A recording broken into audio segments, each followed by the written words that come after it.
Tahimik na nakaupo si Abel sa gilid ng kanyang kama habang hawak ang kanyang cellphone. Nag-reply siya sa message ng nobya niyang si Elisa na susunduin niya ito sa bahay nito ng gabing yon. Tumayo si Abel at kinuha ang helmet at susi ng kanyang motor. Lumabas siya ng kanyang kwarto at naglakad palabas ng pinto ng kanilang bahay. Ngunit nang hahawakan na niya ang doorknob, ay narinig niya sa likuran ang malaking boses ng ama niyang si Abraham. Abel, saan ka na naman ba pupunta?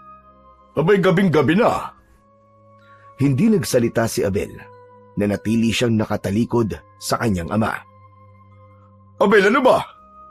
Huwag ka magpanggap na hindi mo ako naririnig. Saan ka pupunta? At sino na naman kikitain mo? Ano ba, Papa? Hindi na ako bata para bantayan mo ako ng 24 oras. Hindi mo na rin kailangan alamin kung saan pa ako pupunta at sino kasama ko. Hindi ka na pwedeng umalis, Abel. Dito ka lang. Wala kang pakialam, Papa, kung saan ako pupunta. At pwede ba? Kung iniisip mo na magpapapigil ako sa'yo, nagkakamali ka. Hindi mo ba naiintindihan? Delikado sa labas. May nawawala na namang tao kanina. Hindi ka ba talaga natatakot sa mga aswang na gumagala dito sa lugar natin? Nagpapakamatay ka na ba? Huwag niyo akong itulad sa inyo na takot sa mga aswang. Hindi ako takot sa kanila. Napakayabang mo magsalita, Abel. Wala kang laban sa kanila. Pumirmi ka lang dito sa bahay. Napailing si Abel. Humarap siya kay Abraham habang nakangisi. Sinalubong niya ang tingin nito upang iparamdam na hindi siya nito kayang kontrolin. Makikipagkita ka na naman kay Elisa, di ba? Simula na maging nobya mo siya, nagbago ka na. Nawalan ka na ng respeto sa akin. Hindi mo na rin kilala ang Diyos dahil sa Kanya. Ha! Si Elisa? Siya ang sinisisi mo? Hindi mo ba naisip na ikaw ang dahilan kung bakit ako nagbago? Bakit hindi mo isisi sa sarili mo kung bakit ako nagkakaganito, Papa? Natigilan si Abraham sa sinabi ni Abel. Tila umurong ang dila nito at nanatili itong nakatingin kay Abel habang bahagyang nanlalaki ang mga mata. Nakalimutan niyo na ba? Wala kang ginawa ng patayin si Mama. Habang buhay nang nasa utak ko ang pangyayaring yun. Imbis na iligtas mo siya, wala kang ginawa. At alam mo kung ano pang nakakabwisit? Wala ring ginawa ang Diyos mo para iligtas si Mama. Kaya sabihin mo sa akin, Papa, bakit ko siya paniniwalaan? Pinoprotektahan lang kita, Abel. At bastusin mo na ako, pero wag ang Diyos. Parehas lang kayo ng Diyos mo, Papa. Parehas kayong walang ginagawa kapag may kailangan ng tulong. Parehas kayong duwag. Isang malakas na sampal ang dumapo sa pisngi ni Abel mula kay Abraham. Sandaling natigilan si Abel habang ramdam niya ang pag-init ng kanyang pisngi. Matapang siyang tumingin sa kanyang ama at ipinakita niyang hindi siya nasaktan sa sampal nito. Matiim niya itong tinignan bago siya tumalikod at tuluyang binuksan ang pinto. Abel, teka! Abel, patawarin mo ako! Nabigla lang ako!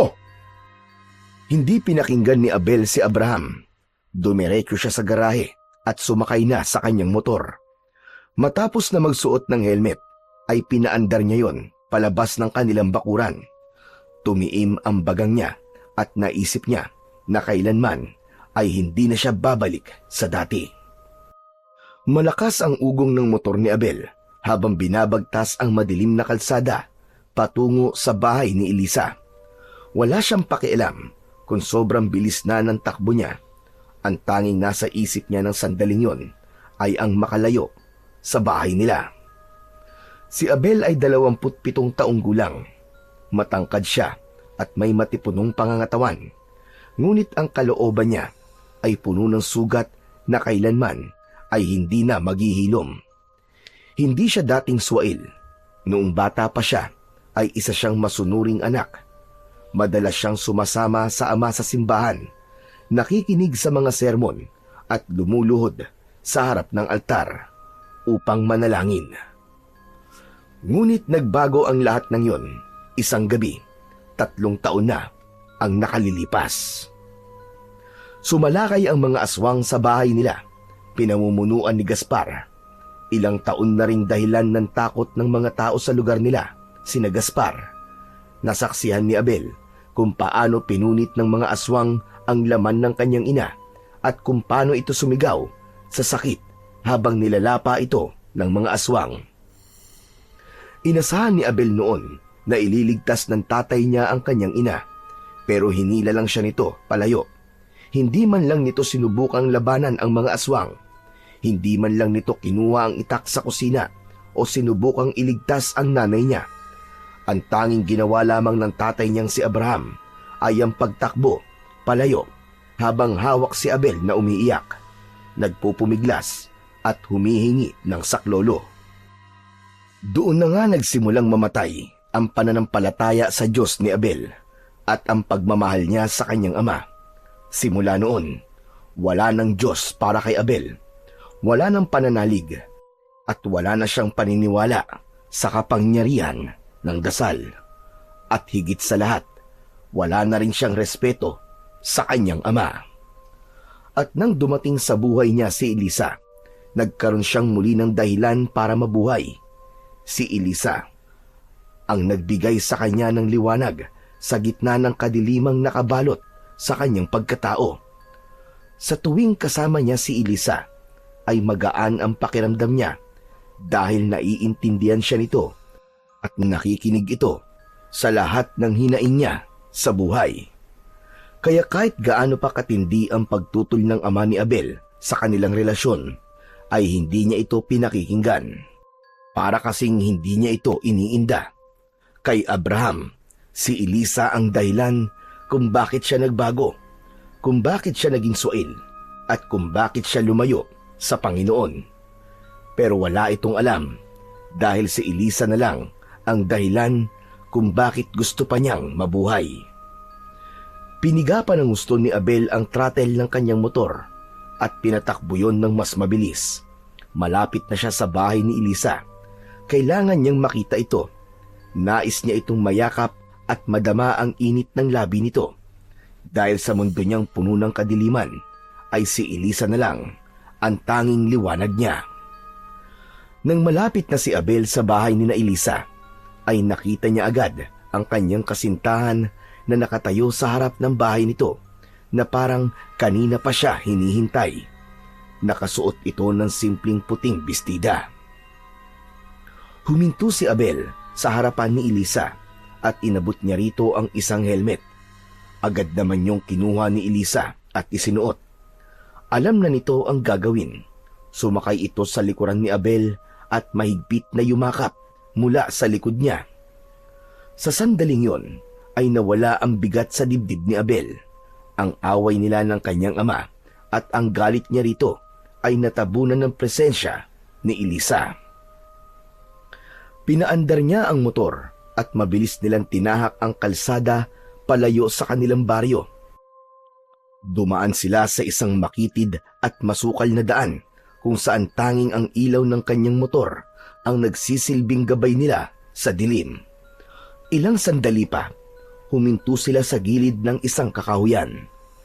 Bumaba sila ng motor at naglakad patungo sa isang burol na madalas nilang puntahan.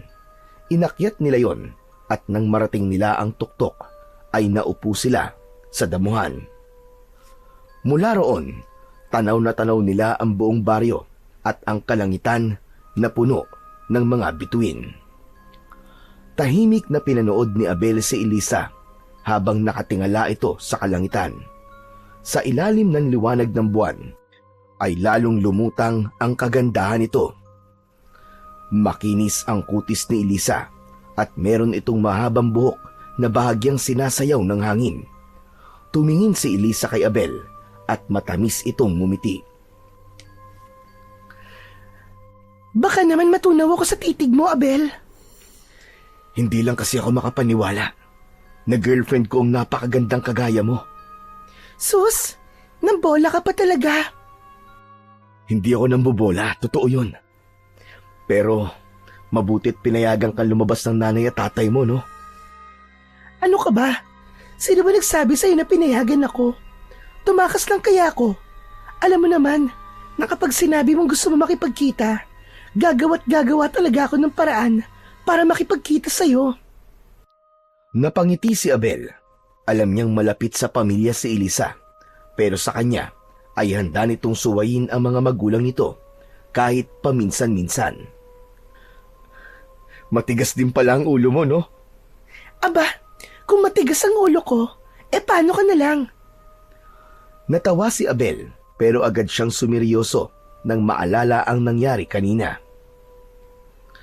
Oo nga pala, Elisa. Nag-away na naman kami ng papa ko bago ako umalis.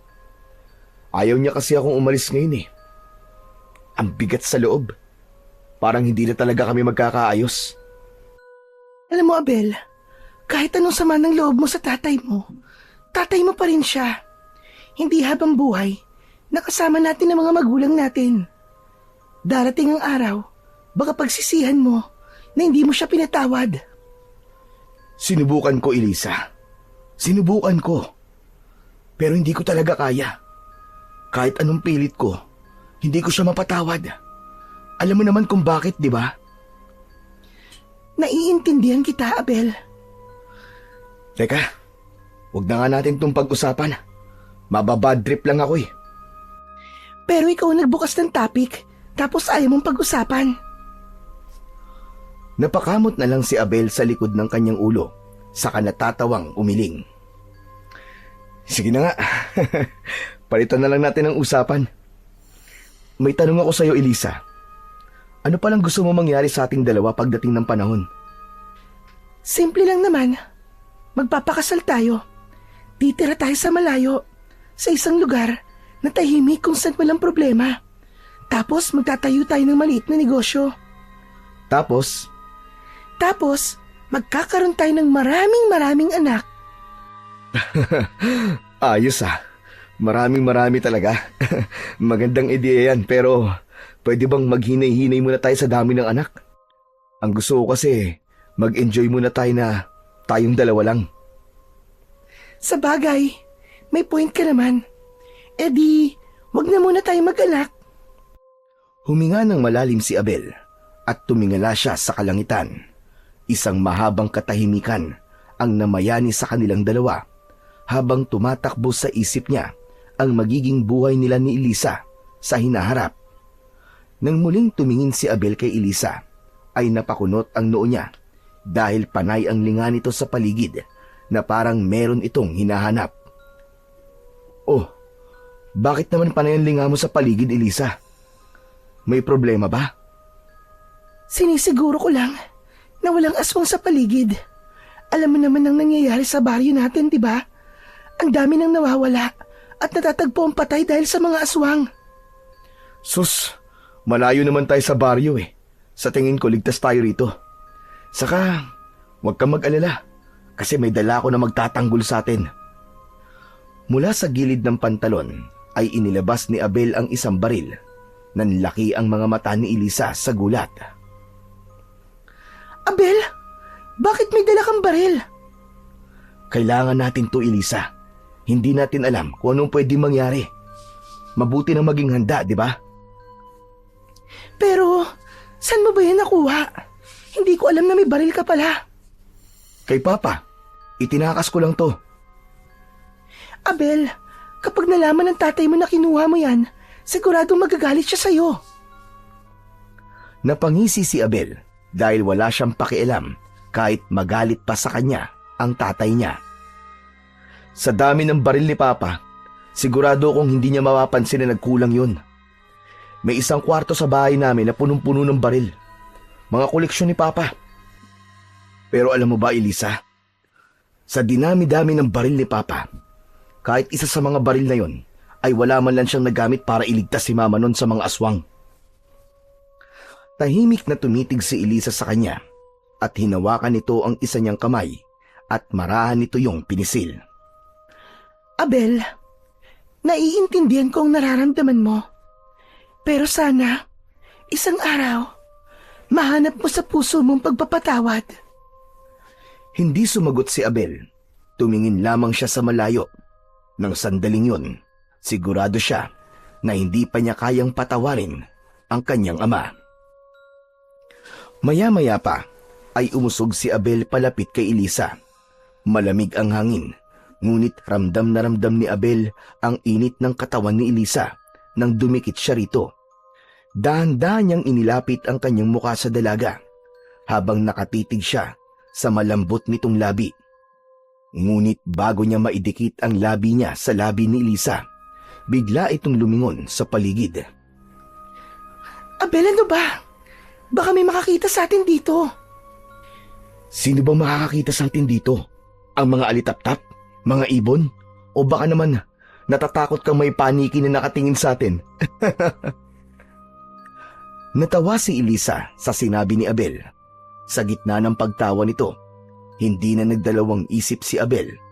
Hinawakan niya ang pisngi ng dalaga at marahan niyang inilapit ang kanyang mukha dito. Huminto si Elisa sa pagtawa at naglapat na ang kanilang mga labi. Subalit sa gitna ng katahimikan ng gabi, isang mahinang kaluskos ang narinig nila. Mabilis na tumayo si Abel at dinukot ang baril mula sa kanyang pantalon. Sino yan? May baril ako para sa kaalaman mo! Walang sumagot kay Abel. Tumayo na rin si Elisa at humawak ito sa braso ni Abel. Abel, umuwi na lang tayo. Sige na. Natatakot na ako dito. Okay, sige. Aalis na tayo.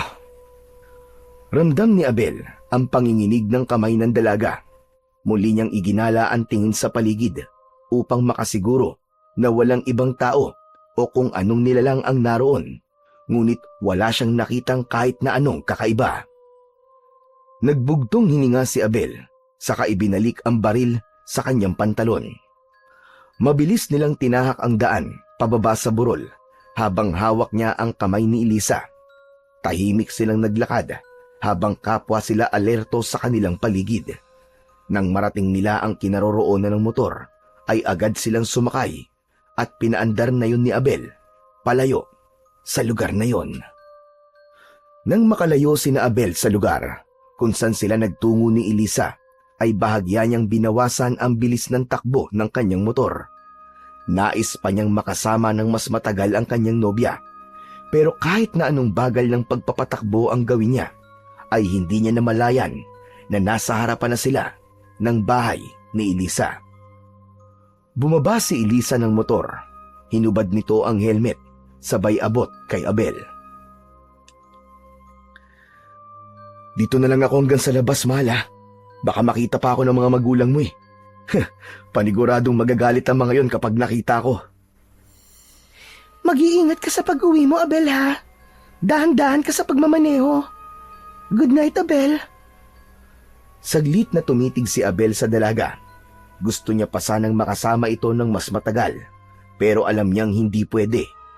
Lumingon muna si Elisa sa paligid bago siya mabilis na lumapit kay Abel at hinalikan ito sa pisngi. Napangiti si Abel pero hindi na siya sumagot pa. Pinanood niya si Elisa habang papasok na ito sa bahay nito. Matapos na makapasok ni Elisa, ay pinaandar na ni Abel ang kanyang motor palayo. May malaking ngiti si Abel nang pumasok siya sa bahay nila, pero ang ngiting yun ay agad na nawala nang makita niya ang ama niyang si Abraham na nasa sala. Nakaupo ito sa malambot na sofa at maitim na nakatingin sa kanya.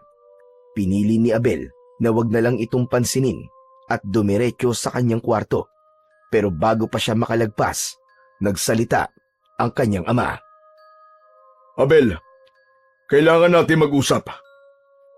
Wala akong gana makipag-usap sa'yo. Saka sa pagkakaalam ko, wala naman tayong dapat pag-usapan. Kahit ilang beses ko nang sinabi ito sa'yo, anak, pero sasabihin ko pa rin. Hindi ko pinabayaan ang nanay mo. Iniisip ko lang ang buhay mo. At alam ko rin na yun din ang gusto niyang gawin ko. Napahinto si Abel at naikuyom niya ng mariin ang kanyang mga kamay. Kung lumaban ako ng gabing yun, malamang kasama tayong dalawa sa napatay ng mga aswang.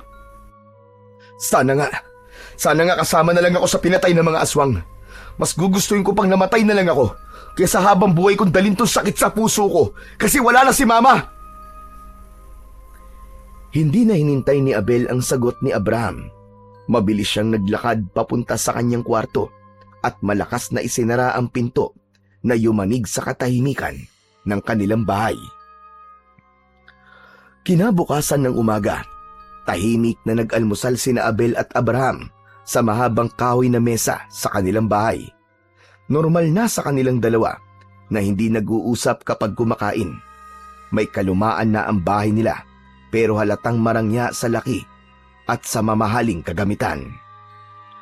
Habang humihigop ng kape si Abel, ay nagsalita ang kanyang ama.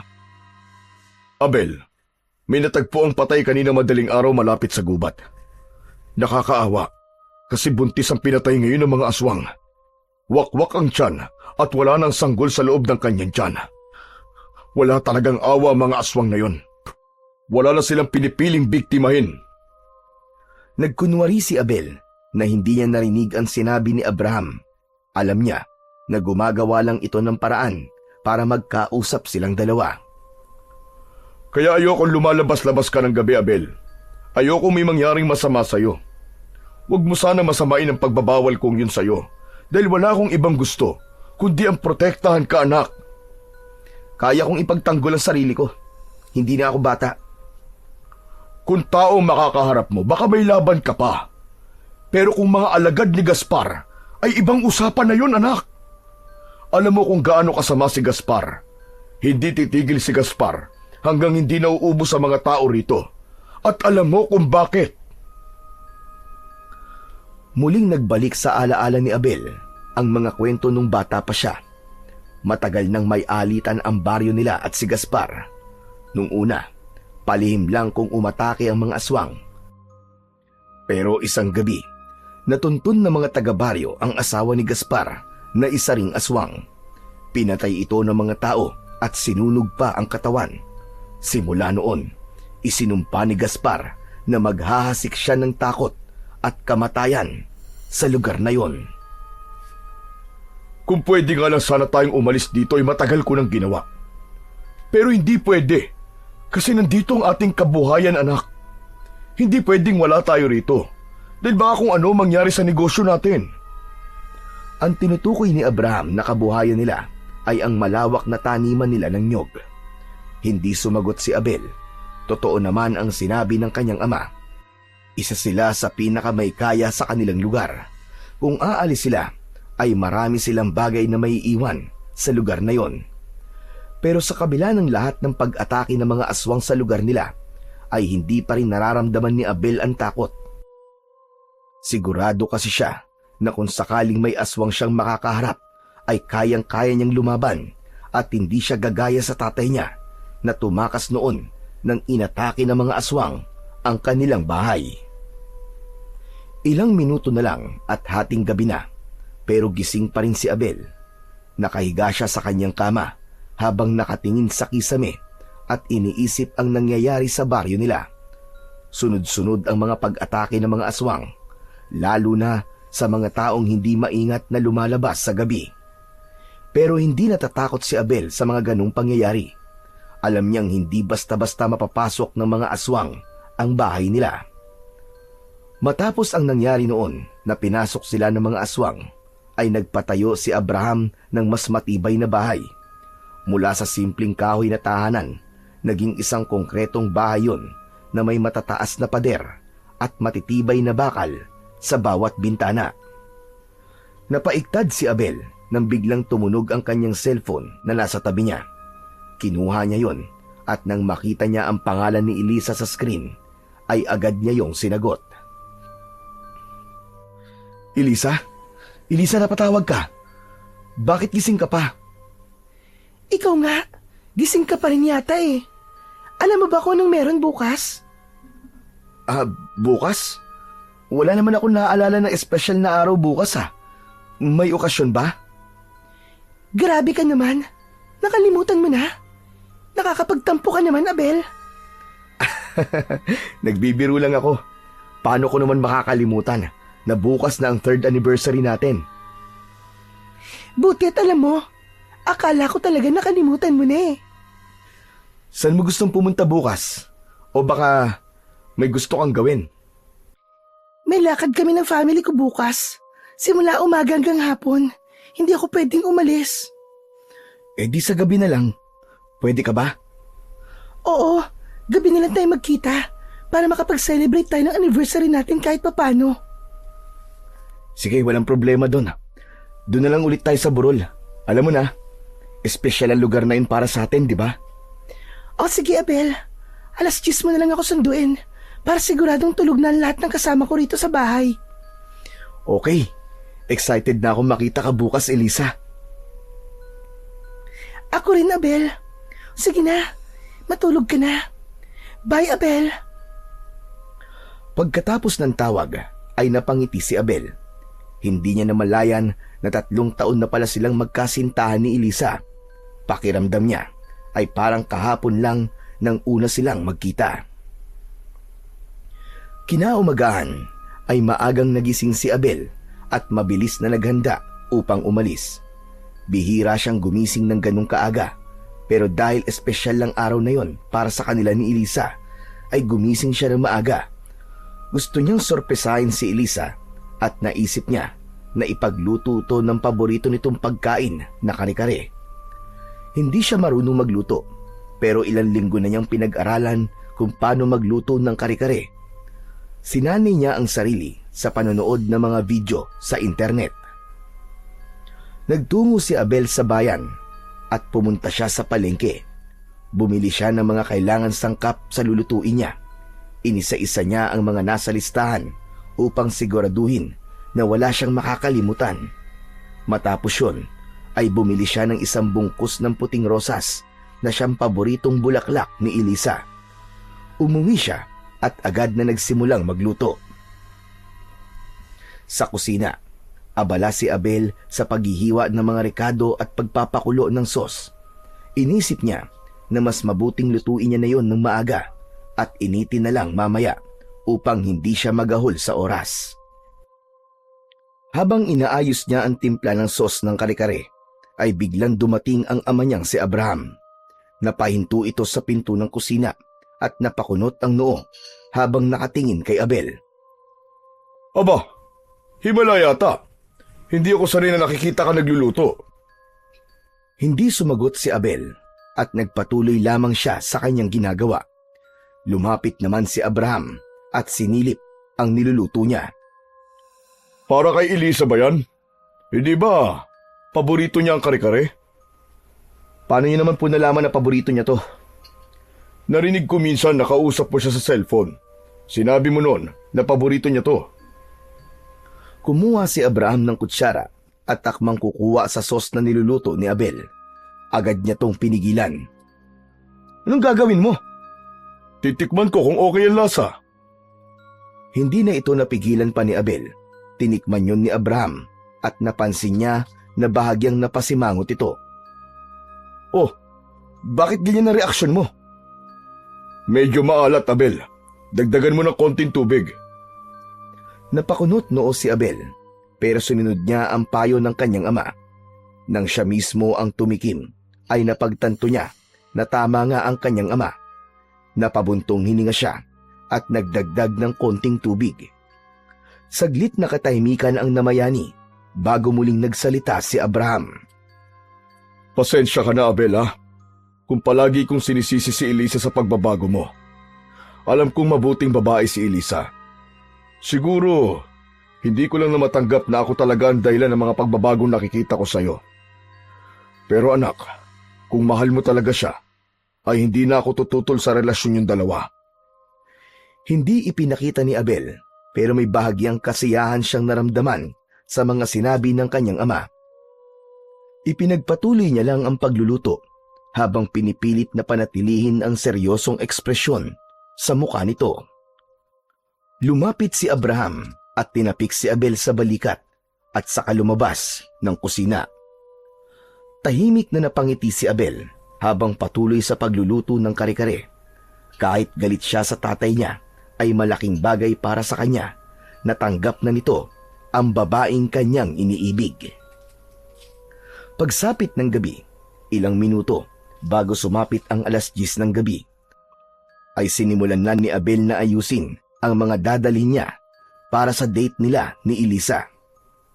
Inilagay niya ang kare-kare sa isang food container.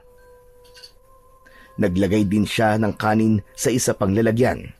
Hindi rin niya kinalimutan ang kubyertos, pinggan, tubig at baso. Maingat niyang inilagay ang mga yon sa isang basket at siniguro niyang maayos ang pagkakalagay niya para hindi magkagulo ang mga yon habang nasa biyahe siya. Huli niyang kinuha ang isang bungkus ng puting rosas na binili niya kanina sa bayan. Nang masigurong kumpleto na ang kanyang mga dala, ay naglakad na siya palabas ng kanilang bahay. Nasa pinto na siya nang marinig niya ang pagtawag ni Abraham sa kanya. Huminto siya at humarap sa kanyang ama. Kung pipigilan niyo na naman ako, sayang lang ang oras niyo, Papa. Kahit anong sabihin mo ay aalis ako ngayong gabi. Hindi kita pipigilang umalis, Abel. Gusto ko lang sabihin sa'yo na mag-iingat ka. Naglakad si Abraham palapit sa kanya. Pwede ba kitang yakapin, anak? Napakurap si Abel at hindi siya kagad nakasagot. At bago pa siya makapagsalita, ay niyakap na siya ni Abraham. Nagulat si Abel, pero hindi niya nagawang lumayo. Ilang taon na ang lumipas, simula nang huli siyang yakapin ng tatay niya, kaya nanibago siya sa pakiramdam na nakakulong siya sa mga bisig ng kanyang ama. Nag-init ang mga mata ni Abel, tumikim siya, at saka lang siya pinakawalan ni Abraham. Tumalikod si Abel nang hindi nagsasalita at dire-diretsyong nagtungo sa garahe. Sumakay siya sa kanyang motor. Ipinatong niya sa harapan ang basket na dala at nagsuot ng helmet. Inilagay niya sa tailbox ang motor at ang bulaklak. Siniguro niya na hindi yun mahuhulog.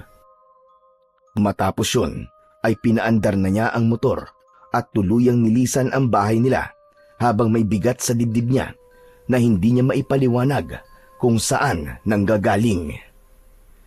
Makalipas ang ilang sandali, ay inihinto ni Abel ang motor niya sa tapat ng bahay ni na Elisa.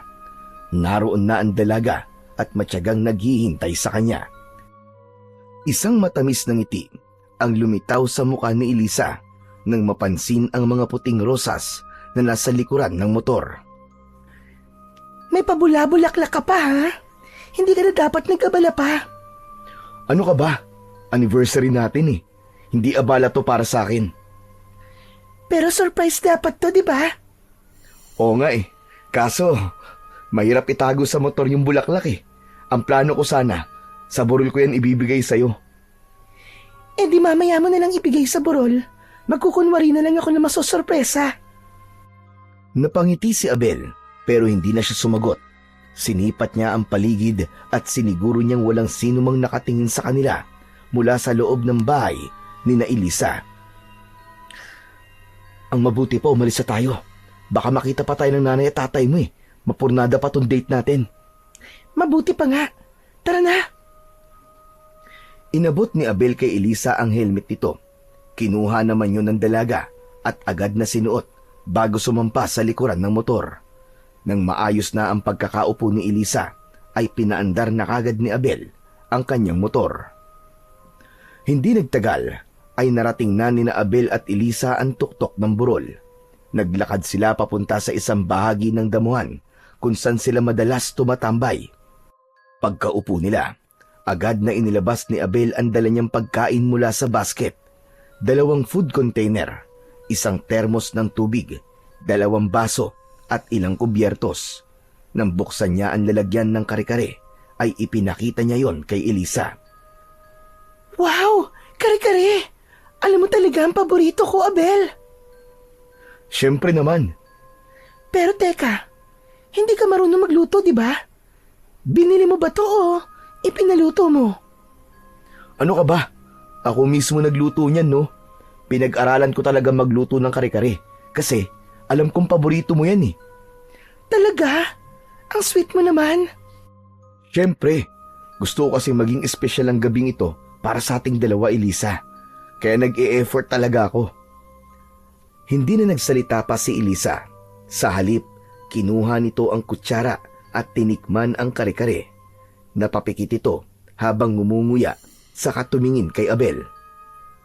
Aba, masarap Abel ha? Buti naman at nagustuhan mo. Maya-maya pa, nagsimula na silang kumain. Habang kumakain, ay nagkwentuhan sila tungkol sa kanilang mga plano sa buhay. Matapos nilang kumain, tahimik silang humiga sa damuhan habang nakatingin sa kalangitan. Napakaliwanag ng bilog na buwan ng mga sandaling yon na para bang nagbabantay sa kanila. Ramdam na ramdam ni Abel ang kasiyahan ni Elisa kahit hindi ito nagsasalita.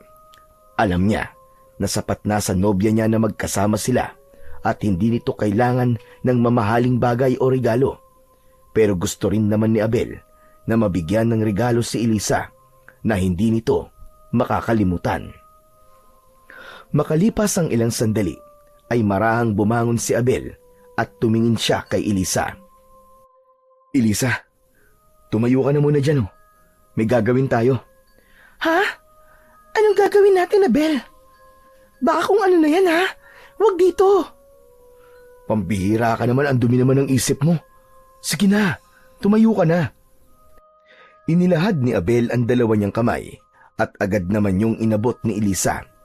Hinila niya si Elisa hanggang sa makatayo ito. Tinitigan ni Abel si Elisa sa mga mata nito. Saka siya biglang lumuhod sa harapan nito. Mula sa bulsa ng kanyang pantalon ay inilabas niya ang isang maliit na kahon. Nang buksan niya yon ay isang kumikislap na diamond ring ang bumungad sa harapan ni Elisa. Napasinghap si Elisa. Nanlaki ang mga mata na tila hindi makapaniwala sa nangyayari. Tumingala si Abel at ngumiti. Elisa, handa ka na bang pakasalan ako?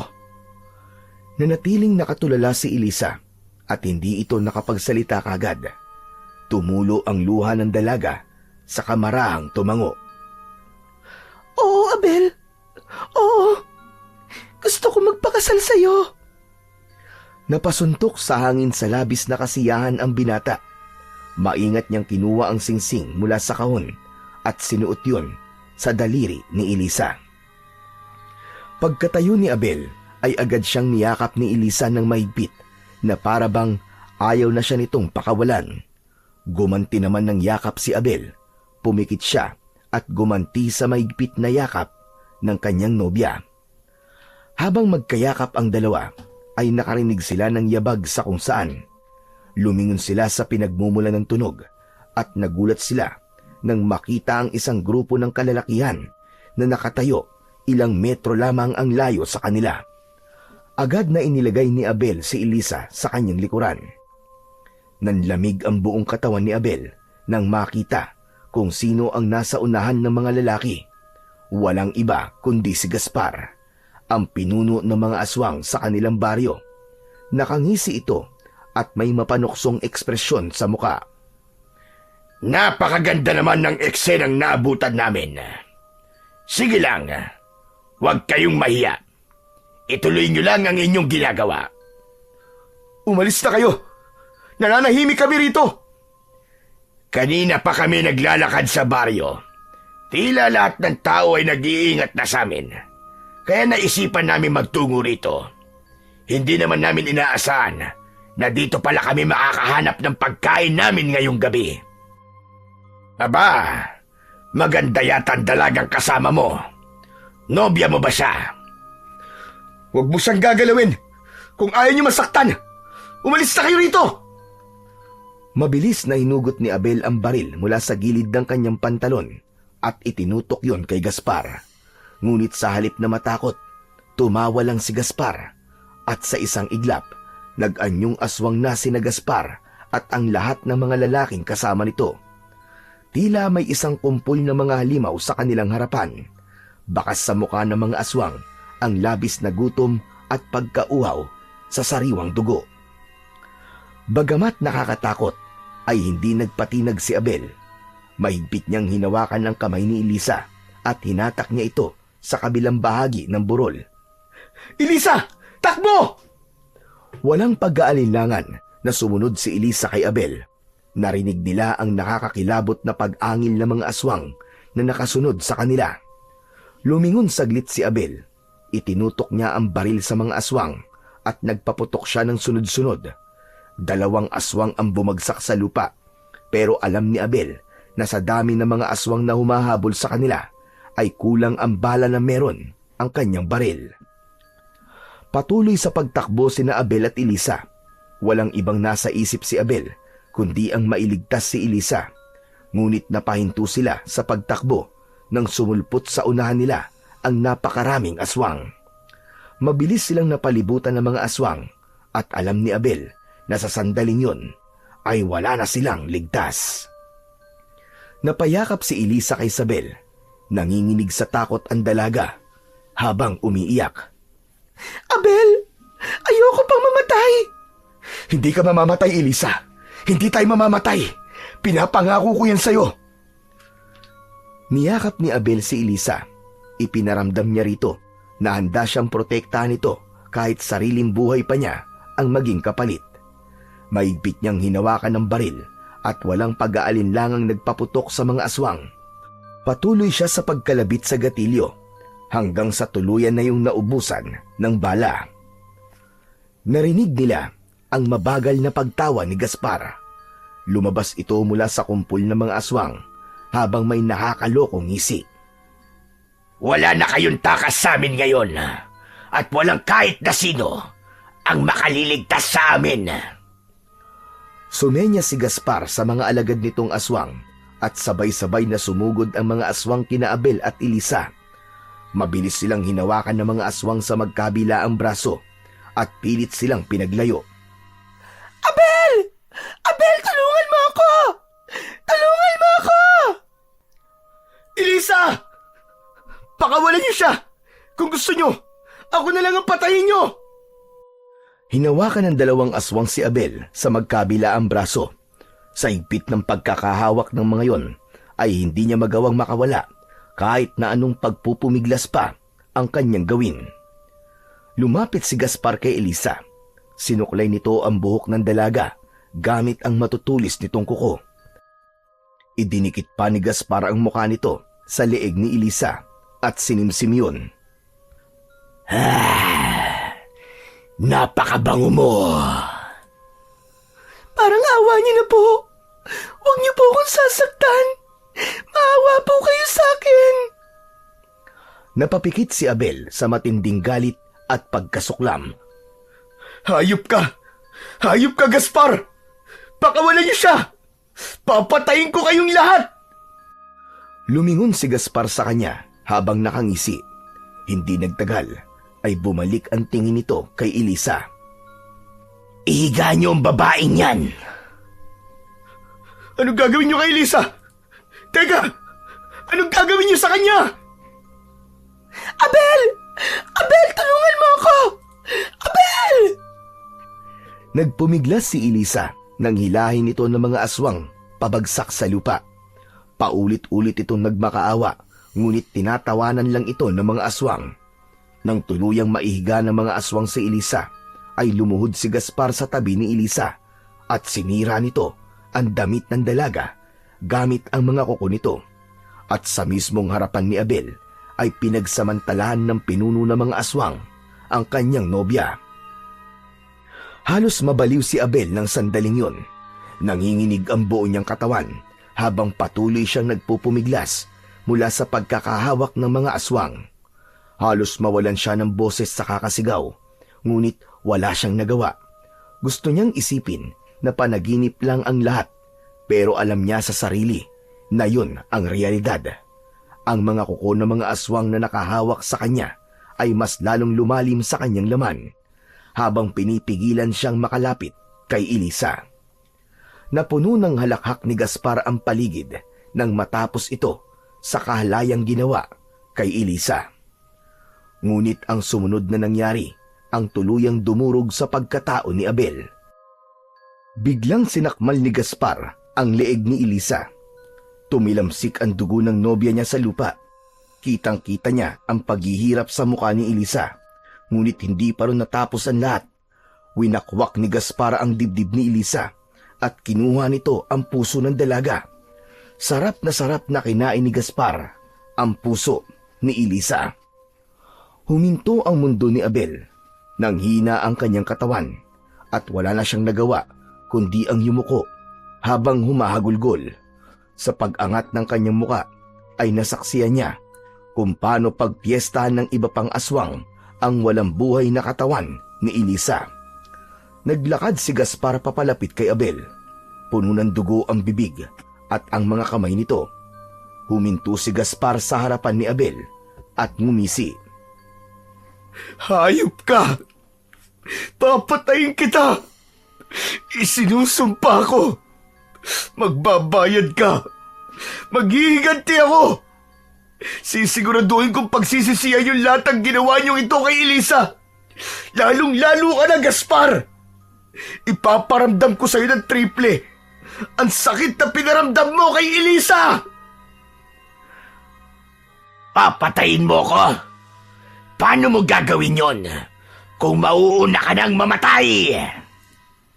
Bago pa makapagsalita si Abel, ay sinaksak na siya ni Gaspar sa tiyan gamit ang matutulis nitong kuko.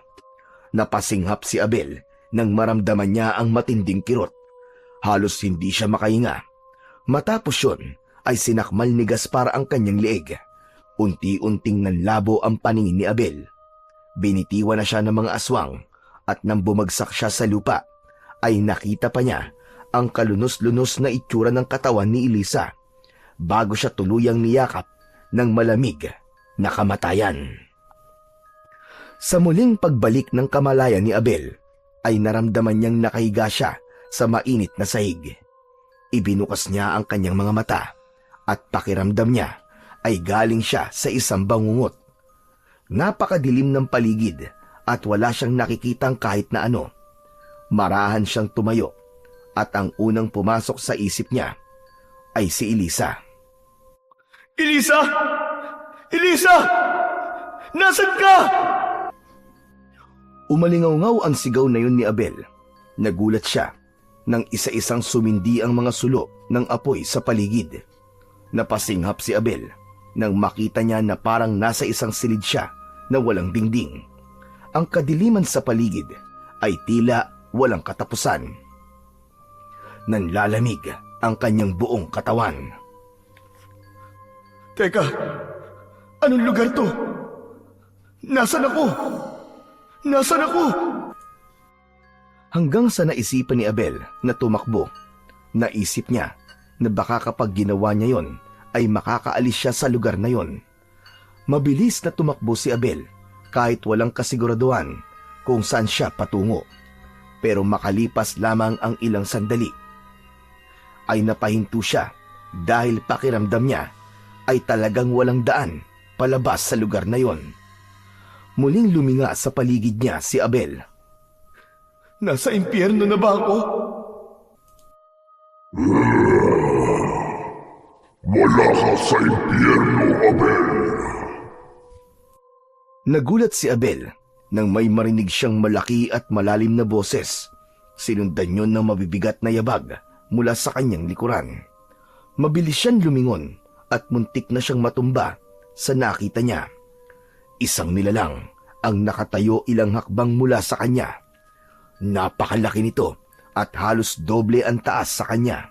Ang balat nito ay kulay abo at magaspang na parang balat ng buhaya. Meron din itong mahahabang sungay na maihahalin tulad sa sungay ng isang kambing. Pulang-pula ang mga mata nito at ang mga ngipin nito ay matutulis. Sa likod nito ay may isang pares ng napakalaking pakpak na parang sa paniki. Sa kabila ng nakakakilabot na itsura ng nilalang na yun, ay hindi nagpakita ng takot si Abel.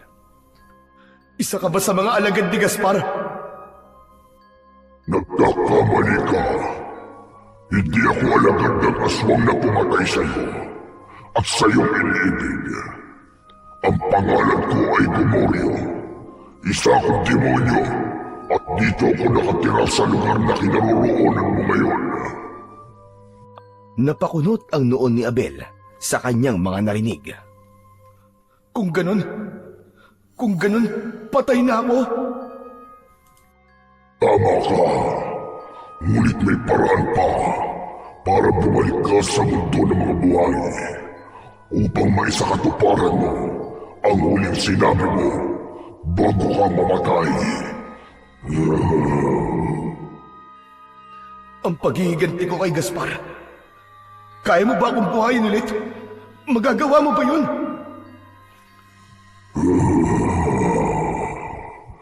Kayang-kaya ko, Abel. Pero isa kang demonyo. Sigurado ako na merong kapalitang pagbuhay mo sa akin. Matalino ka, Abel. Alam mong walang libre sa mundo ng mga tulad ko. Simple lang ang kapalit na hihingin ko sa'yo. Sa oras na natupad mo na ang iyong paghihiganti, ay mapupunta sa akin ang iyong kaluluwa. Biglang natigilan si Abel. Nakaramdam siya ng matinding kaba. Gusto niyang ipaghiganti si Elisa, pero hindi siya sigurado kung kaya ba niyang ibigay ang kanyang kaluluwa sa isang demonyo. Tahimik na tinignan ni Gomorio si Abel at tila napansin nito ang pag-aalinlangan niya.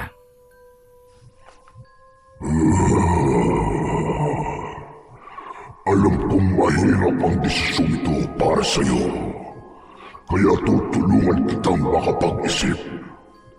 Ipikit mo ang iyong mga mata, Abel. Bagamat nagdadalawang isip, ay sumunod si Abel kay Gomorio. Pumikit siya at agad siyang binalot ng isang nakakatakot na pangitain. Sa harapan niya ay nakita niya si Elisa na pinapatay ni Gaspar. Sunod namang nakita niya ay ang kanyang ama na humahagulgol sa tabi ng kanyang libingan. Bigla niyang ibinukas ang kanyang mga mata at habol niya ang kanyang paghinga. Bumalot sa puso niya ang walang kapantay na puot. Nakapag-desisyon ka na ba, Abel? Oo, pumapayag na ako sa gusto mo mangyari.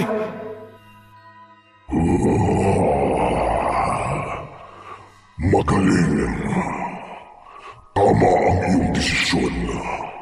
Sigurado ko na hindi mo ito pagsisisihan. Inilabas ni Gomorio ang isang patalim. Gamit yon ay hiniwaan nito ang sariling palad. Inabot ng demonyo ang patalim kay Abel at kahit hindi siya sigurado sa kung ano ang kanyang gagawin, ay tinanggap niya yon. Teka, anong gagawin ko sa patalim na ito?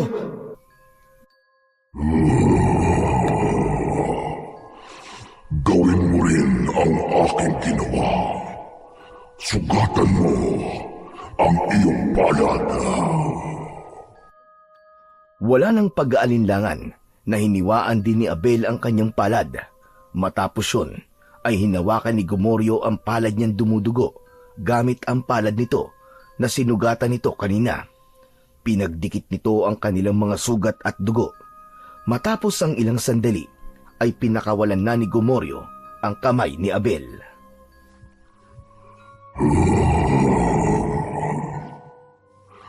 Ngayon ay ganap na ang ating kasunduan. Hindi na ito mababali at hindi na rin mababawi. Hindi nagtagal ay inilahad ni Gomorio ang isa nitong palad. Nakita ni Abel sa palad ng demonyo ang isang kwintas na may palawit na itim na batong kumikinang sa dilim.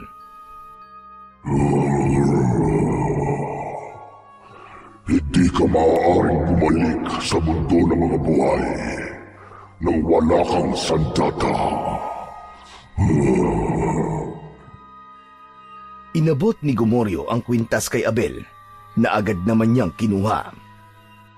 Teka Gomorio, ano to? Ano tong batong ito?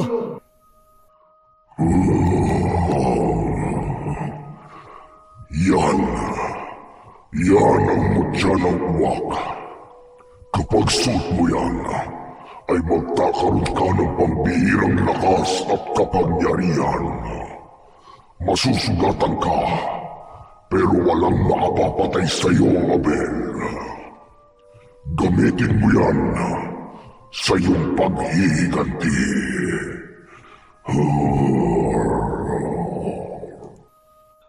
Tinitigan ni Abel ang mutya ng uwak at naramdaman niya ang kakaibang enerhiya mula rito. Biglang lumakas ang hangin sa paligid at kasabay nun ay ang sunod-sunod na pagkamatay ng mga sulo ng apoy. Muling binalot ng kadiliman ang paligid hanggang sa bumigat ang pakiramdam ni Abel. Nakaramdam siya ng matinding antok. Bumagsak si Abel at matapos yun ay wala na siyang naalala sa mga sumunod na nangyari. Makalipas ang ilang sandali ay muling nagising si Abel. Madilim sa kinaroroonan niya at nakahiga siya. Sinubukan niyang gumalaw pero naging limitado ang pagkilos niya dahil sobrang sikip ng kanyang kinaroroonan. Nang igalaw niya ang kanyang mga kamay ay tumama yon sa kahoy. Doon niya napagtanto na nasa loob siya ng isang kabaong. Nataranta si Abel, paulit-ulit niyang hinampas ang loob ng kabaong. Pakawalan niyo ako rito! Palabasin niyo ako! Buhay pa ako! Tulong! Tulong! Hanggang sa naisip ni Abel na walang silbi ang pagsisisigaw niya dahil sigurado siya na nasa ilalim na siya ng lupa. Imposibleng may makarinig pa sa kanya. Kaya't kinalma niya ang kanyang sarili at nag-isip ng dapat niyang gawin. At doon niya naalala si Gomorio at ang mutya ng uwak na ibinigay nito sa kanya. May naramdaman na mainit si Abel sa kanyang dibdib. Hinawakan niya yon at doon niya nalaman na nakasuot na sa leeg niya ang mutya ng uwak. Nang mahawakan niya ang mutya, ay naramdaman niya ang mabilis na pagdaloy ng enerhiya ng mutya sa buo niyang katawan. Para bang may apoy na sumiklab sa kanyang dugo. Ang panghihina na nararamdaman niya kanina ay nawala at napalitan ng kakaibang lakas. Isang malalim na paghinga ang pinakawalan ni Abel at sa kanya sinuntok ng paulit-ulit ang ibabaw ng kabaong. Nang tuluyang nawasak yon, ay mabilis na bumuhos papasok ang malamig na lupa. Pinilit niyang igalaw ang kanyang braso at isiniksik niya ang kanyang mga kamay sa siwang ng kabaong. Mas lalo pa niyang sinira ang kabaong at pagkatapos ay unti-unti siyang bumangon. Hiniwa niya ang lupa at hindi siya nawalan ng pag-asa na makakabangon siya mula sa ilalim ng lupa. Hanggang sa wakas ay tuluyan nang nakawala si Abel sa sarili niyang libingan. Agad siyang sumagap ng sariwang hangin. Nagtataas baba ang kanyang balikat sa bigat ng kanyang paghinga. Ang katawan niya ay balot ng lupa. Marahang tumayo si Abel at hindi pa rin siya makapaniwala na nabuhay ulit siya.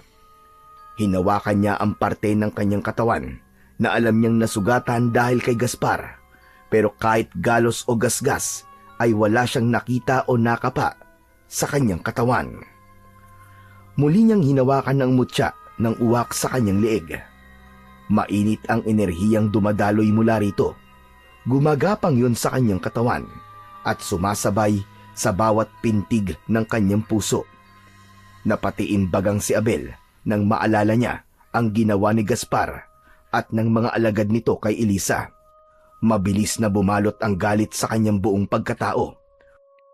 Ngunit nang maalala niya ang kanyang ama at ang ipinakita sa kanya ni Gomorio na paghagulgul nito sa tabi ng libingan niya, ay tila lumambot ng bahagya ang kanyang puso. Doon niya napatunayan na labis ang pagmamahal ng tatay niya sa kanya.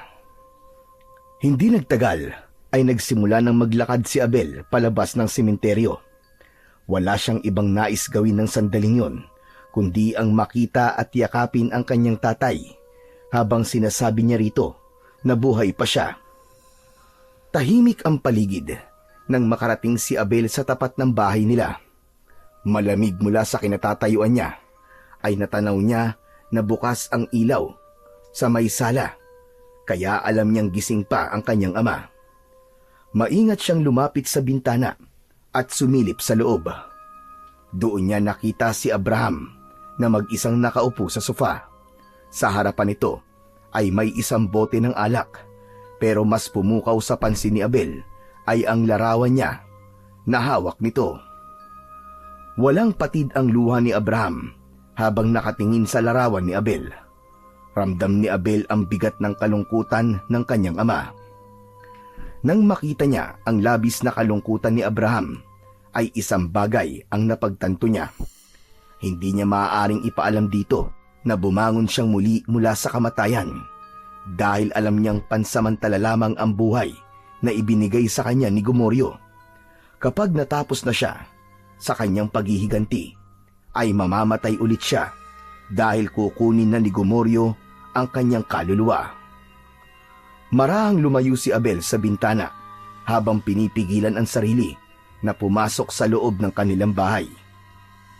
Imbis na magpakita sa tatay niya, ay naisip ni Abel na kumuha ng malinis na damit sa kanyang kwarto dahil napakarumi ng suot niyang barong. Nagtungo siya sa likuran ng bahay at kinuha niya ang hagdan na yari sa kawayan. Isinandal niya yon sa balkonahe ng kanyang kwarto. Tahimik at mabilis siyang umakyat doon. Pagkarating niya sa balkonahe, ay dumiretso na kagad siya papasok sa kanyang kwarto. Agad na lumapit si Abel sa aparador at kumuha siya doon ng malinis na damit at pantalon. Kumuha na rin siya ng panloob. Pero bago pa siya makapagpalit, may naramdaman siya na papalapit sa kanyang kinaroroonan. Agad siyang nagkubli sa ilalim ng kama habang pigil ang paghinga. Ilang segundo lang ay marahang bumukas ang pinto ng kanyang kwarto. Nakita niya mula sa kanyang kinaroroonan ang paa ng kanyang ama. Abel? Abel, nandito ka ba, anak? Narinig kong bumukas ang aparador mo, anak. Anak, kung naririnig mo ko, kahit sa panaginip lang ay magparamdam ka naman sa akin. Miss na kita, anak.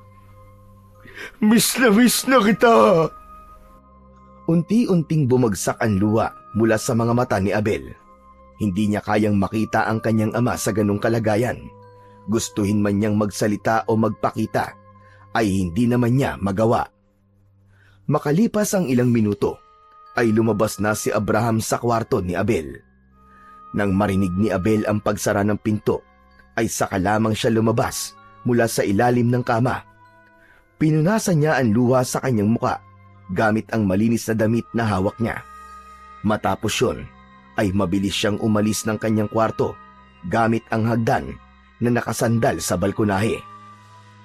Nang makababa si Abel, ay doon na siya nagpalit ng damit hanggang sa naisip niya si Elisa. Kailangan kong bumalik sa sementeryo. Kailangan kong bisitahin ang libingan ni Elisa. Mabilis na naglakad si Abel palabas ng kanilang bakuran. Nang nasa kalsada na siya, ay natigilan siya nang may nakita siyang 3 aswang na nasa ibabaw ng bubong ng isang bahay. Mga alagad ni Gaspar, mabuti naman at kayo na mismo nagpakita sa akin, mga hayop kayo. Hinawakan ni Abel ang mutya ng uwak na nakasabit sa kanyang leeg. Mutya ng uwak, ikaw na ang bahala sa akin. Patunayan mo sa akin na totoong sinabi sa akin ni Gomoryo tungkol sa'yo. Sa sandaling yon, naramdaman ni Abel ang init na nagmumula sa kanyang mutya. Parang may dumaloy na kakaibang enerhiya sa kanyang katawan hanggang sa tuluyan siyang nagpasya na harapin ang 3 aswang. Matapang siyang naglakad papunta sa harapan ng bahay kung nasaan ang mga aswang. Hoy! Mga demonyo! Mambibiktima na naman kayo ng walang kamalay-malay! Ako ang harapin nyo! Agad na lumingon ang 3 aswang.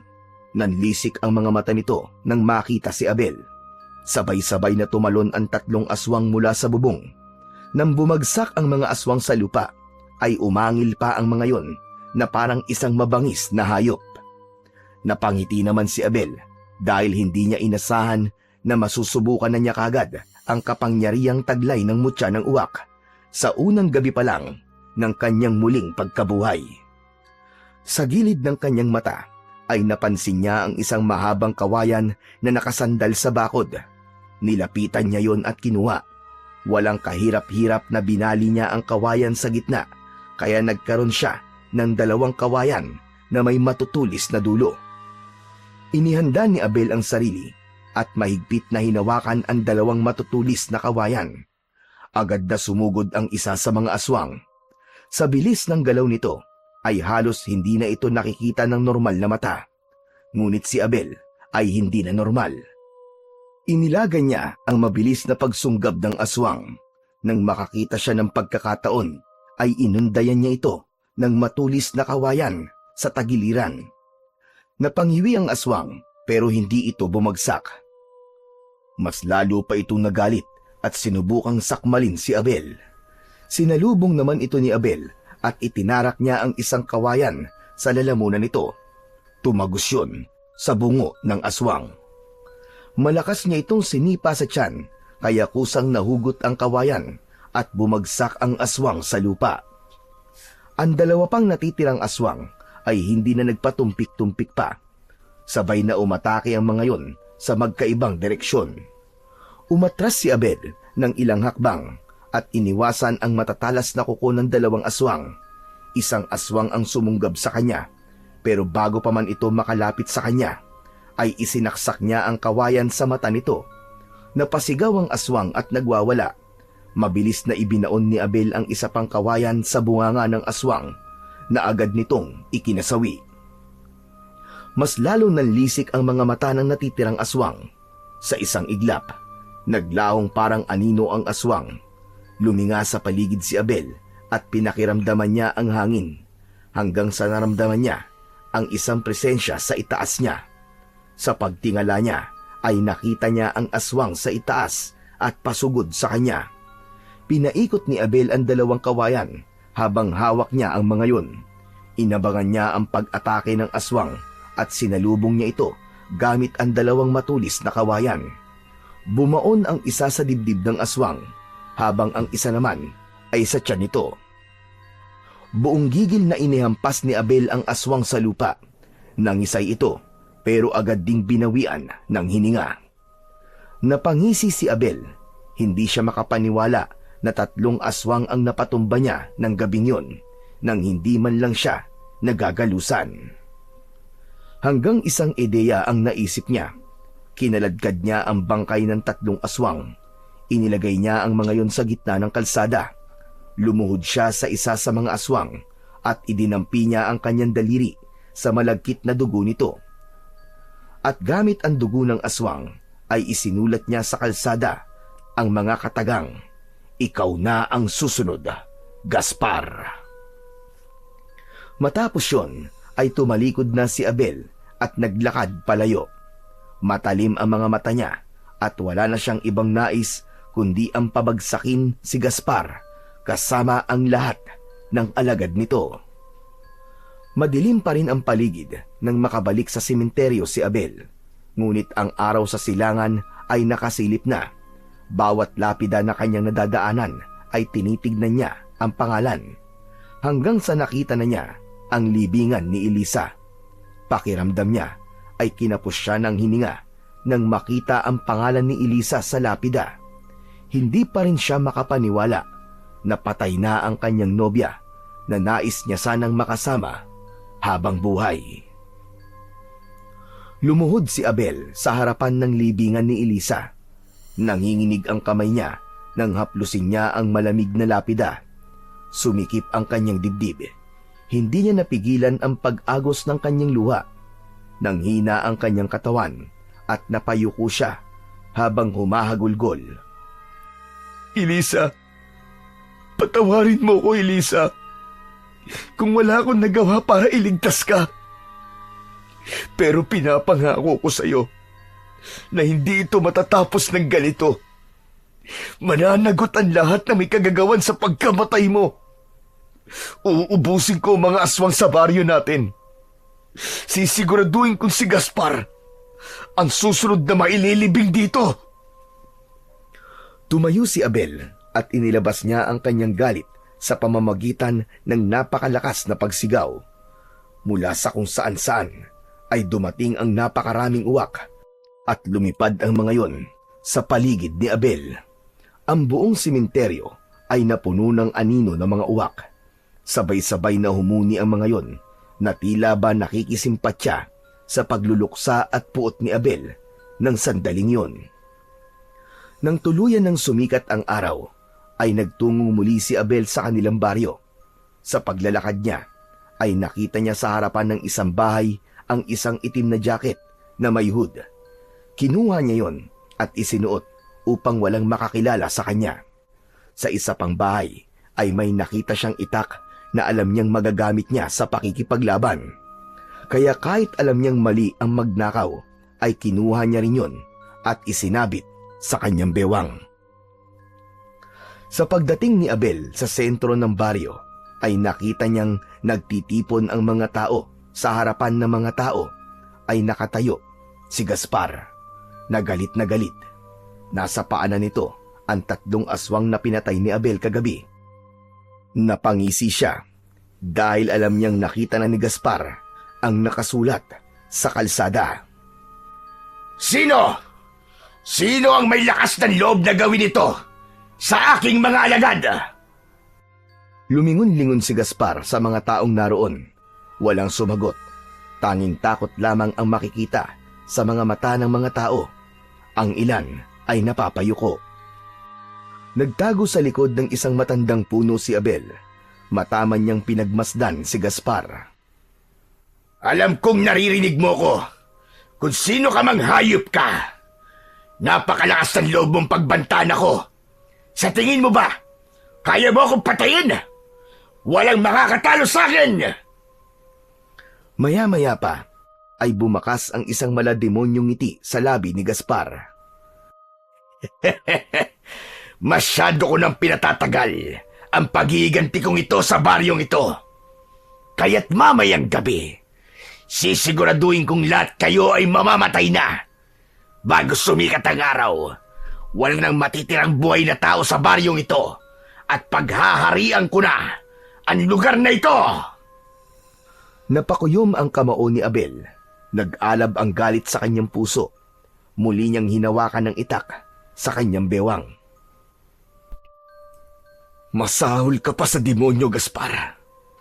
Hindi ang mga tao mauubos dito, kundi ikaw at ang lahat ng mga alagad mong aswang. Isinusumpa ko yan. Papatayin ko kayong lahat. Matalim ang tingin ni Abel kay Gaspar.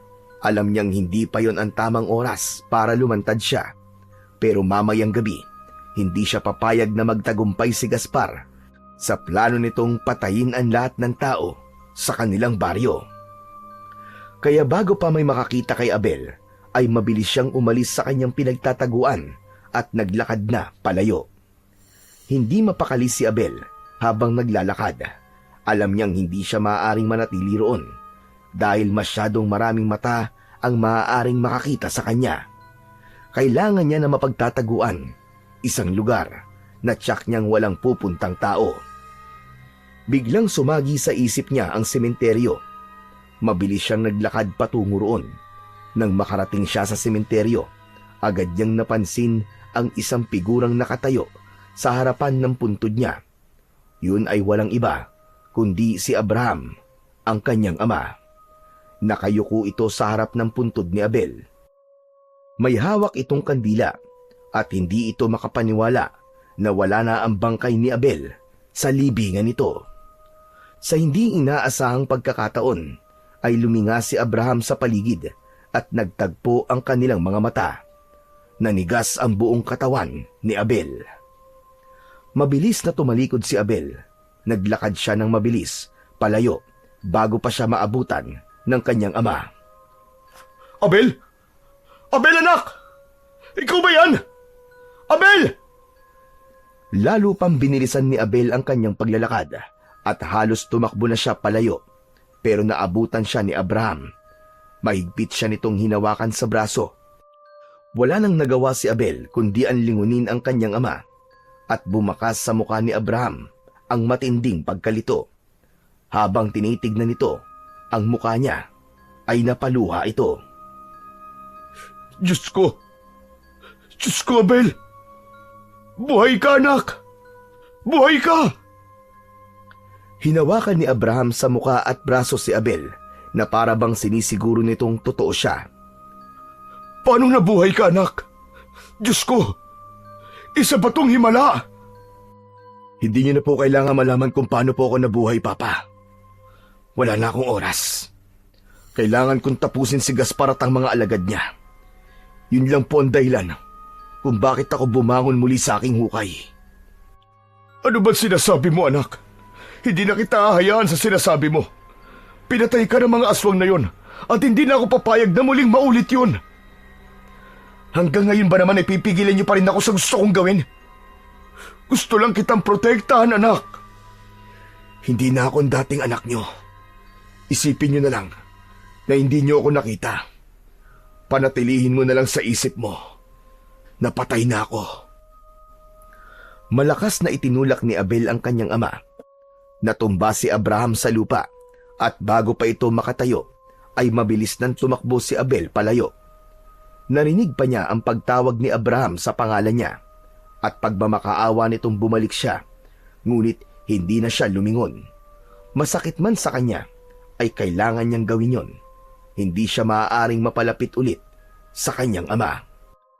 Dahil alam niya na sa oras na matapos ang paghihiganti niya, ay mapupunta na ang kaluluwa niya kay Gomoryo, ang demonyong tumulong sa kanya. Nagtungo si Abel sa burol, kung saan madalas silang magpunta noon ni Elisa nung buhay pa ito. Huminto siya sa tuktok ng burol at inalis ang hood ng suot niyang jacket at tumitig sa paligid. Umupo siya sa damuhan at inisip niyang nasa tabi niya si Elisa habang nakahilig ang ulo nito sa kanyang balikat. Naluwa si Abel nang maalala niya si Elisa. Naalala niya ang mga tawa nito, ang matamis nitong ngiti at ang pakikinig nito sa mga hinaing niya sa buhay. Naalala niya rin na sa lugar na yun nila pinag-uusapan ang plano at pangarap nila sa buhay. Hindi na malaya ni Abel ang paglipas ng mga oras.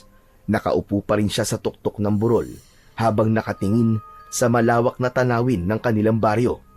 Ang dating bughaw na kalangitan ay napalitan na ng kadiliman at tanging ang liwanag ng buwan at kumikislap na mga bituin ang nagbibigay ng liwanag sa paligid.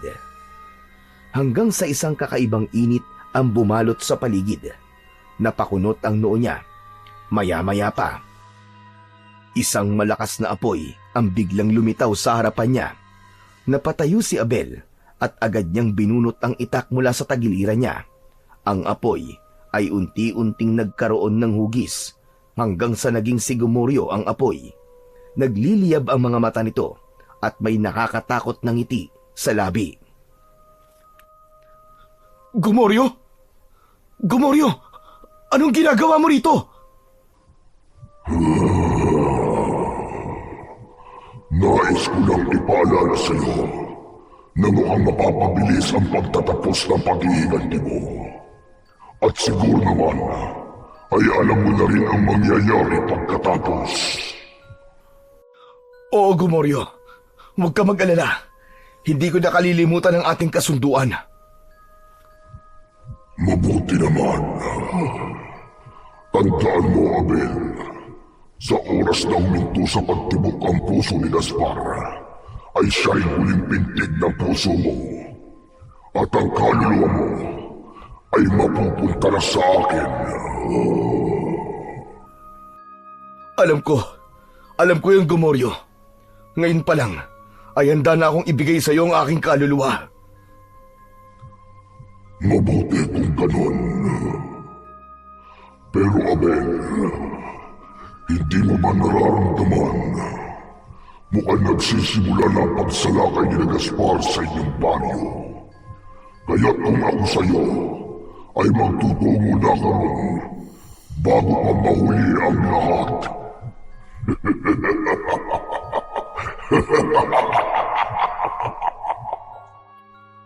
Narinig ni Abel ang malakas na paghalakhak ni Gomoryo at sa isang iglap ay bumalik na sa pagiging apoy si Gomoryo at mabilis din itong naglaho.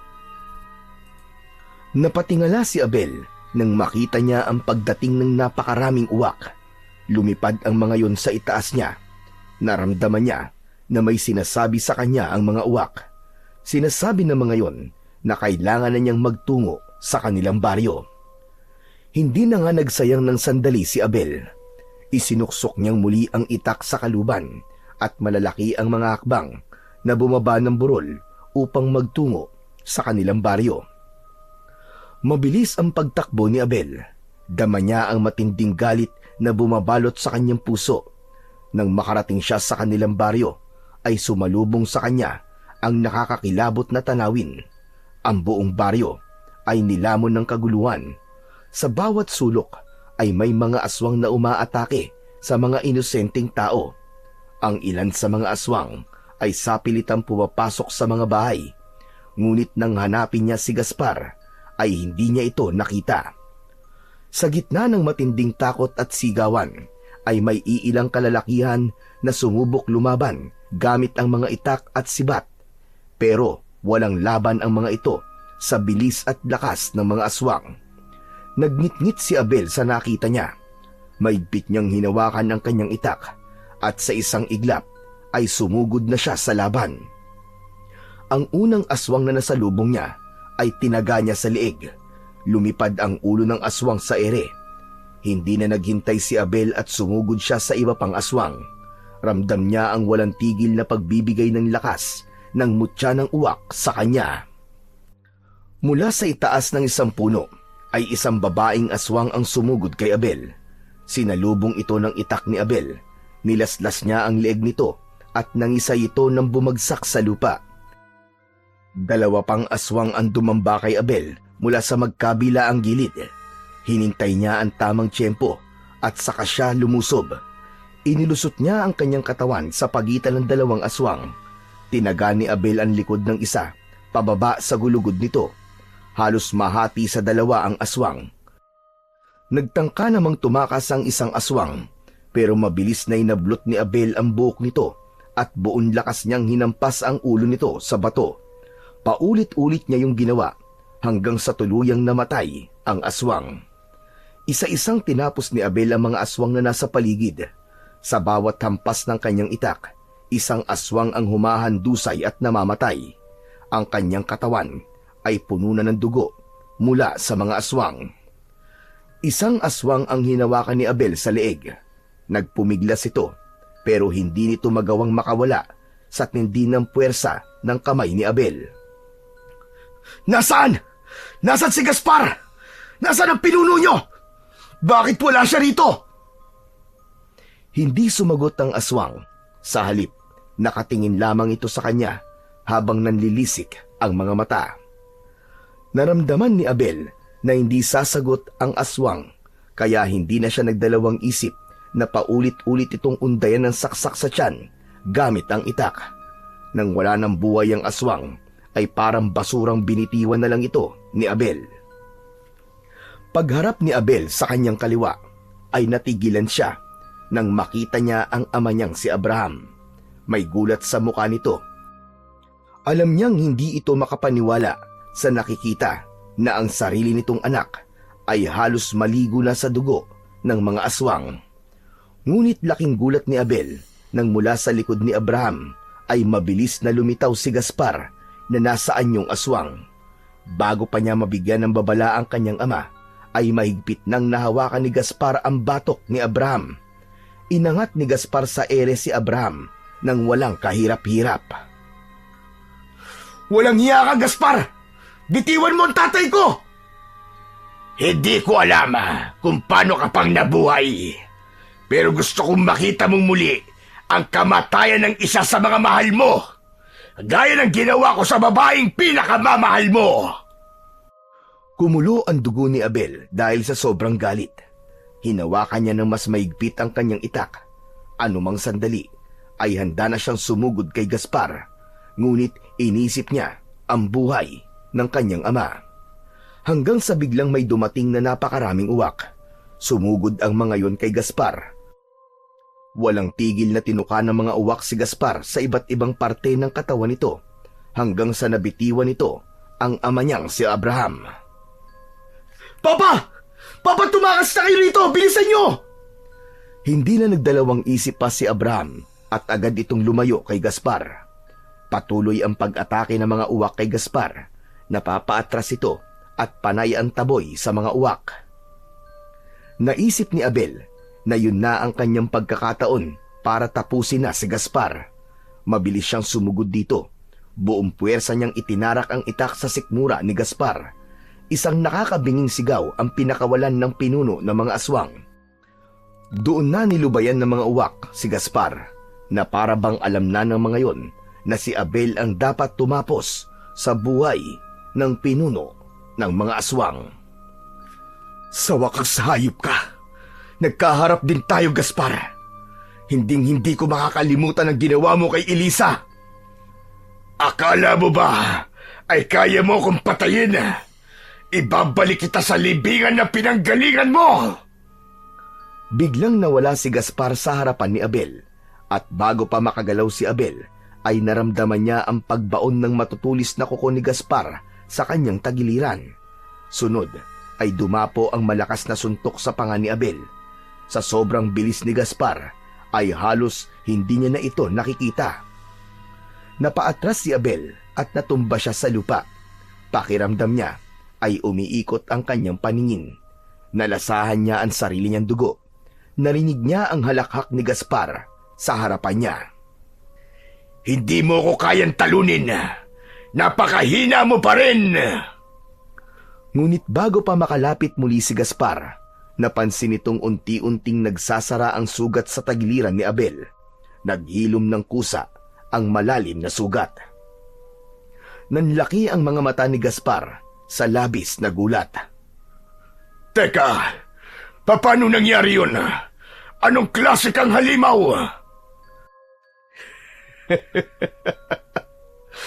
Ako ang halimaw. Natatapos sa buhay mo. Dahan-dahang tumayo si Abel.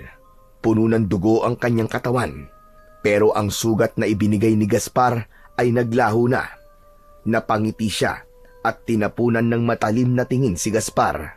At sa isang iglap, muling sumugod si Abel kay Gaspar at sa pagkakataong yun ay handa na siyang tapusin ang laban.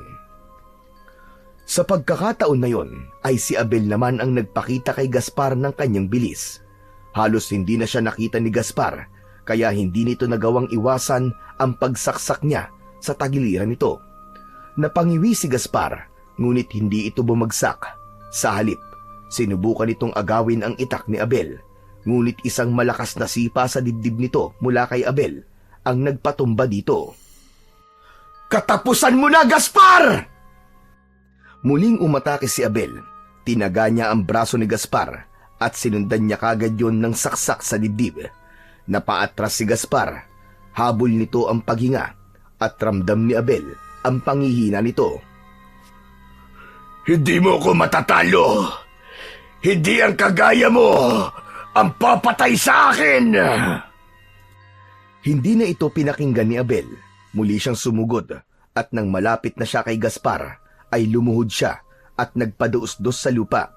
Buong puwersa niyang sinaksak ang tuhod ni Gaspar, kaya naman napaluhod ito. Hayop ka, Gaspar! Mararamdaman mo ngayon ang sakit na naramdaman ng lahat ng pinatay mo! Hinablot ni Abel ang buhok ni Gaspar at hinila ito pataas sa kainundayan ng isang malalim na taga sa balikat. Bumagsak ang katawan ni Gaspar. Nangisa ito, ngunit hindi pa rin tuluyang bumigay ang pinuno ng mga aswang. Ang paghinga ni Gaspar ay mabilis at paputol-putol. Tumayo si Abel sa tabi ng nakalugmok na si Gaspar. Halos hindi na ito makagalaw sa tindi ng mga sugat nitong tinamo. Dahan-dahang tumingin ng matalim si Abel, pababa sa aswang na naging dahilan ng pagkawala ng pinakamamahal niyang nobya. Ano, Gaspar? Anong pakiramdam nang wala ka ng kalaban-laban? Ganyan din ang naramdaman namin ni Elisa nung walang awa mo kaming pinatay. Lumuhod si Abel sa harapan ni Gaspar at inilapit niya ang kanyang muka sa muka nito. Nakita niya ang takot sa mga mata ng dating malupit na pinuno ng mga aswang. Hindi sa lahat ng pagkakataon, ikaw ang panalo, Gaspar. At malas mo, dahil ngayon, natalo ka. At wala ka ng pagkakataong bumawi pa. Buong puwersang tinaga ni Abel ang dibdib ni Gaspar. Sunod na bumaon ang talim ng itak sa leeg nito. Halos malunod na si Gaspar sa sarili nitong dugo, pero para kay Abel ay kulang pa rin yun. Malakas na sumigaw si Abel at paulit-ulit nitong tinaga sa leeg si Gaspar hanggang sa tuluyang humiwalay ang ulo ng aswang sa sarili nitong katawan. Hinawakan ni Abel ang ulo ni Gaspar. Tumayo siya. Itinaas niya yon habang patuloy siya sa pagsigaw. Ang ibang aswang na nakasaksi sa sinapit ni Gaspar ay natigilan saka nagsimulang tumakbo palayo. Ngunit hinabol ng mga uwak ang mga tumatakas na alagad ni Gaspar. Alam ni Abel na ang mga uwak na ang bahala sa mga aswang na yon na maghatid sa kamatayan ng mga ito. Abel? Abel, anak? Natigilan si Abel nang marinig ang boses ng kanyang ama. Mabilis siyang lumingon sa likod at nakita niya si Abraham na naglalakad papalapit sa kanya habang ito ay lumuluha. Binitiwan ni Abel ang pugot na ulo ni Gaspar. Hindi na umiwas si Abel nang yakapin siya ng kanyang ama. Tapos na, anak. Tapos na ang lahat. Salamat dahil iniligtas mo kami. Ipinagmamalaki kita, anak. Hindi na napigilan ni Abel ang mapaluha. Yumakap na rin siya sa kanyang ama hanggang sa nang mapatingin siya sa likod ni Abraham ay nang hilakbot siya nang makita niya si Gomoryo. May nakakatakot na ngiti sa labi nito. Napahigpit ang hawak ni Abel sa kanyang ama. Alam niya na dahil napatay na niya si Gaspar ay kailangan niya ng sumama kay Gomoryo.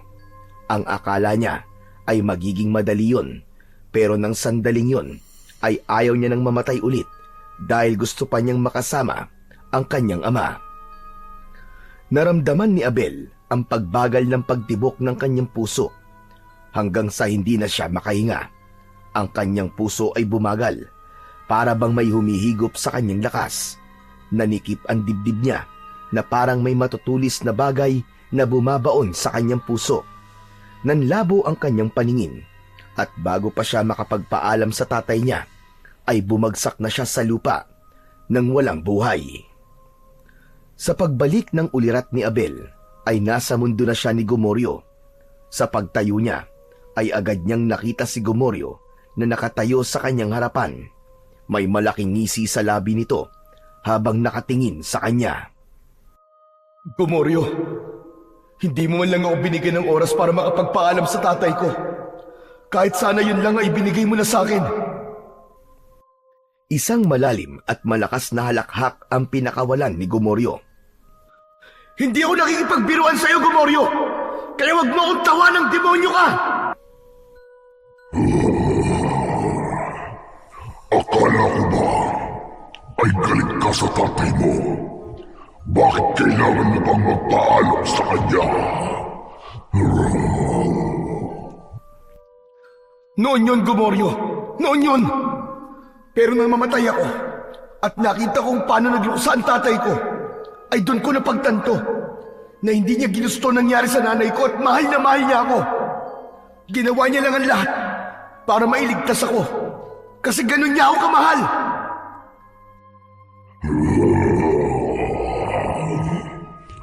Paano kung bigyan kita ng pagkakataon na makasama muli ang iyong ama? Tatanggapin mo ba? Oo naman, Gomoryo. Oo naman. Pero wag mo sana akong paasahin, Gomoryo. Alam ko ang kasunduan natin. Hindi na ako mabubuhay. Patay na si Gaspar. Kaya mapupunta na sa iyo ang aking kaluluwa. Hindi ba ganun yun?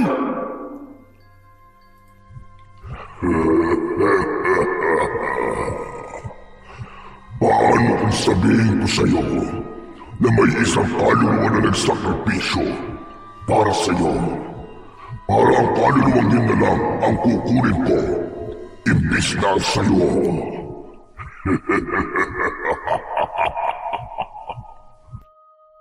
Nanigas ang katawan ni Abel at hindi agad siya nakasagot. Pinilit niyang unawain ang sinabi ni Gomoryo, ngunit wala siyang nakuwang sagot. Teka, naguguluhan ako, Gomoryo. Anong ibig mo sabihin? Ngumiti si Gomoryo, ngunit hindi na ito nagsalita. Mula sa likuran ng demonyo ay lumabas ang isang babae. Nanlaki ang mga mata ni Abel nang mapagtanto niya na si Elisa ang babaeng yon. Matamis itong nakangiti sa kanya at bakas sa mga mata nito ang pagkasabik sa kanya. Agad na tumakbo si Abel palapit kay Elisa at niyakap niya ito ng maigpit. Ipinikit niya ang kanyang mga mata. Ninanamnam niya ang presensya ng babaeng pinakamahalaga sa kanya. Hindi niya akalain na darating pa ang tagpong yun matapos niyang makita na mamatay ito sa mismong harapan niya. Ngunit ang kasiyahan sa puso ni Abel ay naglaho ng isang bagay ang kanyang napagtanto. Kumalas siya sa pagkakayakap kay Elisa at kinakabahan itong tinignan. Elisa? Elisa, wag mo sabihin na ikaw ang kaluluwang nagsakripisyo para mabuhay akong uli. Oo, Abel. Ako nga ang kaluluwang tinutukoy ni Gomoryo. Hindi ako papayag, Elisa. Bakit mo yung ginawa? Dahil alam kong gusto mong pumawi sa tatay mo. Alam kong gusto mong itama ang lahat. At gusto kong mabuhay ka, Abel. Gusto kong ipagpatuloy mo ang buhay mo. Na kahit wala ako sa tabi mo, ay gusto kong maging masaya ka pa rin. Teka. Hindi naman ako papayag na mapunta ka sa isang demonyo. Mas mabuti pang ako na lang ang kunin niya. Huwag mo na akong pigilan, Abel. Ito ang desisyon ko. Ginawa ko to dahil mahal na mahal kita. Mahal na mahal din kita, Elisa. Pakiusap. Huwag mong gawin ito. Mahal na mahal kita, Abel. Mananatili ka sa puso ko kahit dito sa kabilang buhay. Maraming salamat sa lahat. Nanlaki ang mga mata ni Abel nang makita niyang hinawakan ni Gomoryo ang isang kamay ni Elisa. Mabilis na kumilos si Abel upang agawin si Elisa sa demonyo, ngunit hindi niya magawang igalaw ang kahit na anong parte ng katawan niya, para bang may hindi nakikitang kadena na pumipigil sa kanya. Nakatingin lang si Elisa kay Abel at kahit na konting pagsisisi ay walang nakita si Abel sa kanyang nobya, hanggang sa marahan ng lumayo si Elisa at Gomoryo kay Abel. Unti-unting nilamon ang dalawa ng kadiliman. Dahan-dahan silang lumayo ni Gomoryo.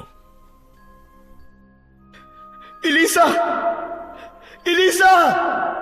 Huwag kang umalis, Elisa! Pakiusap, bumalik ka! Walang nakuwang sagot si Abel. Napuno ng sigaw niya ang lugar na yon.